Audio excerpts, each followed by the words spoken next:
पुढच्या घडामोडींकडे आता वळूयात। जगातल्या सर्वात वजनदार व्यक्तीची सर्जरी मुंबईत पार पडणार आहे। 500 किलो वजनाची इमान अहमद नावाची महिला इजिप्तहून भारतामध्ये खास वजन कमी करण्याच्या शस्त्रक्रियेसाठी येणार आहे।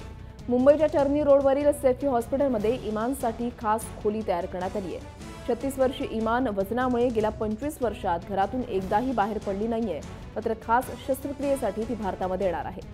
इमानच्या शस्त्रक्रियेसाठी 3000 स्क्वेअर फुटांची विशेष खोली बनवण्यात आली आणि या खोलीमध्ये आयसीयू, डॉक्टर अटेंडन्ससाठी व्यवस्था आहे। त्याचबरोबर व्हिडिओ कॉन्फरन्सिंगची सुद्धा सोय असेल। ही खोली बनवण्यासाठी सुमारे 2 कोटींच्या आसपास खर्च आलाय। वन बेड हॉस्पिटल ही संकल्पना या शस्त्रक्रियेसाठी वापरण्यात आली आहे। इमानचा आकार लक्षात घेता या खोलीचा दरवाजा 7 बाय 7 फुटांचा करण्यात आलाय। लठ्ठपणामुळे डायबिटीज, हृदयरोग असे इतरही विकार इमानला झडलेले आहेत आणि त्यासाठी तज्ज्ञांची एक विशेष टीम या ठिकाणी तैनात असेल। 6 महिने या ठिकाणी इमानच्या लठ्ठपणावर उपचार होतील।